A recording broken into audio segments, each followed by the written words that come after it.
د فونیټکس ویډیو ته ښه راغلاست. آیا فونیټکس او فونیمکس د فونولوژۍ څانګې دي؟ په پښتو ژبه کې مې یو نیم ځای لوستی چې فونیټکس او فونیمکس د فونولوژۍ څانګې دي. اصلا دا یو سوء تفاهم دی. شاید وجه یې دا وي چې اکثره علوم په لوژي ختمیږي. په همدې اساس په دې درې اصطلاحاتو کې د فونولوژۍ اصطلاح ستره ښکارېږي او دا دواړه لاندې ځینې ایښودل کېږي.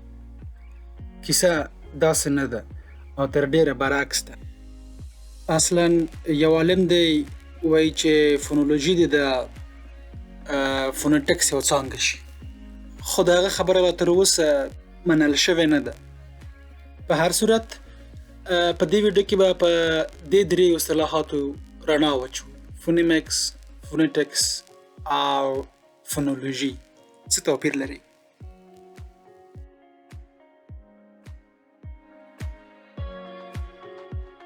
فونیمکس او فونولوژي یوه خبره ده، د یو بل مترادف دي. که موږ فونیمکس وایو هدف مو فونولوژي ده، او که فونولوژي وایو هدف مو فونیمکس ده. دواړه د فونیم په اړه دي. ذبیح الله صاحب ارغان، تاسې به ورسره آشنا یاست، زما همکار دی، په تهران کې په ژبپوهنه کې دکتورا کوي. د هغه سره مې په همدې مورد بحث و. هغه راته وویل چې فونولوژي په اروپا کې مروجه اصطلاح ده، فونیمکس په امریکا کې. د همدې خبره د پخلي لپاره ما د رومان یاکوبسن کتاب وکوت، د ژبې اساسات. په اووم مخ کې لیکي چې د فونولوژي اصطلاح اروپایي ده او د ژنیو د ژبپوهنې ښوونځي لخوا په 1923 کې وړاندیز شوه. همدارنګه وایي چې د فونولوژي اصطلاح تر فونیمکس پراخه ده او په همدې خاطر ښه ده چې د فونیمکس پر ځای فونولوژي وکارول شي. د فونیټکس او فونولوژي یا فونیمکس یو توپیر دا دی چې په فونولوژي یا فونیمکس کې غږونه په یو معنیز چاپیریال یا کنټکس کې مطالعه کیږي. بلعکس په فونیټکس کې بیا غږ په یوازې سر تر بحث لاندې نیول کیږي. د دې یو ښه مثال د څپو جوړښت دی. یوه څپه درې برخې لري. لومړۍ برخې ته یې آنست ویل کیږي، دویمې ته یې نیوکلس او دریمې ته یې کودا. په نیوکلس کې همیشه واول راځي او په آنست او کودا برخو کې باید کانسوننټونه راشي. مثلا د لویشت په کلمه کې د لام کانسوننټ او د واو سیمې واول د آنست په برخه کې راغلي، او د اوږدې یا واول د نیوکلس او د شین او ت کانسوننټونه د کودا په برخه کې راغلي دي. اوس دا بحث د فونولوژي او فونیمکس دی. او که د فونیټکس، د فونولوژي او فونیمکس سربیره پر دی په آنست او کودا کې غږونه د ازانګې په ترتیب راځي. دا یو اوږد بحث دی، کله به ورته تم شو. خو اوس دومره وګورئ، که موږ د لویشت په کلمه کې ت له شین څخه مخته کړو څه کیږي؟ یا زموږ په کلمه کې که ګ له نون څخه وړاندې کړو، د یوې هجا یا څپې په توګه تلفظ ګرانیږي. یو بل څه چې غواړم په همدې برخه کې واضح کړم هغه دا دی چې فونیټکس عام بحث دی یا فونولوژي یا فونیمکس خاص. فونیټکس په ټولو ژبو کې تطبیق کیږي، اما د یوې ژبې فونولوژي یا فونیمکس له بلې سره توپیر لري. راځئ د دري ژبې فونولوژي په پام کې ونیسو. د دري ژبې فونولوژي دا نه مني چې په آنست کې دوه کانسوننټونه راشي. په همدې خاطر هغوی د سپوږمۍ کلمه اسپوږمۍ تلفظ کوي، د زمونږ کلمه زمونږ تلفظ کوي.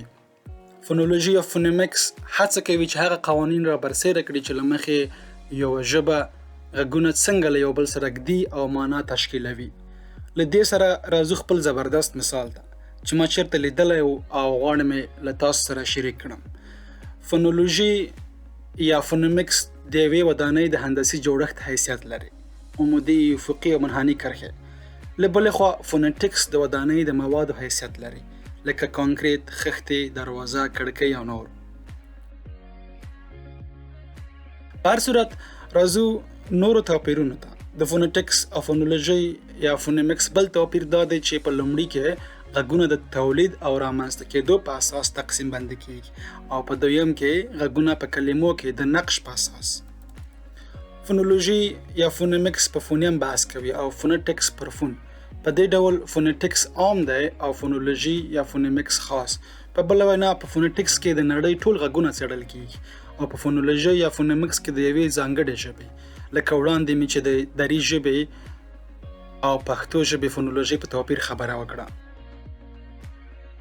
په لویه کې فونیټکس د غږ له معنا سره کار نه لري، که دا غږ معنا ورکوي او که نه، غږ څنګه رامنځته کیږي، کوم غړي پکې ښکیل دي، ولې د یو چا غږ له بل چا سره فرق کوي، څنګه له یو چا بل چا پورې ځي، څنګه اورېدل کیږي او د غږ داسې نورې فزیکي ځانګړنې تر بحث لاندې نیسي. له بلې خوا فونولوژي یا فونیمکس غږونه په یو مانیز چاپیریال کې تر بحث لاندې نیسي. که په یوه کلمه کې کاف پر ګاف واوړي څه ځینې جوړیږي. په لنډ ډول د فونیټکس او فونولوژي ترمنځ توپیرونه دا دي: